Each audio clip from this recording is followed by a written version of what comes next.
Dari Kota Tua kita ke Maluku Tenggara, harga kentang wortel hingga kol di Pasar Langgur, Maluku stabil. Harga sejumlah komoditas sayur jenis umbi di Pasar Langgur, Kabupaten Maluku Tenggara, Malra, terpantau stabil. Pada awal pekan, Selasa 12 November 2024, kentang dijual dengan harga Rp30.000 per kilo, wortel masih tetap di angka yang sama yakni Rp40.000 per kilo, sementara kol diproduksi petani lokal berada di harga Rp15.000 per kilo, buncis masih bertengger di harga Rp30.000 per kilo. Sementara untuk harga bumbu dapur untuk cabai rawit merah masih dijual dengan Rp40.000. Cabai keriting diproduksi lokal dibanderol Rp70.000 per kilo, untuk tomat lokal berada di posisi Rp25.000 per kilo.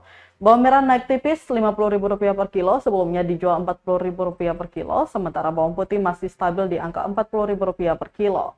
Salah satu pedagang di Pasar Langgur, Kakak Nona, mengatakan untuk wortel dan beberapa komoditas yang diambil dari luar jarang ada kenaikan harga. Menurutnya paling strategis sih kenaikan pada momen Hari Raya Besar Keagamaan, apalagi sudah mendekati bulan Desember.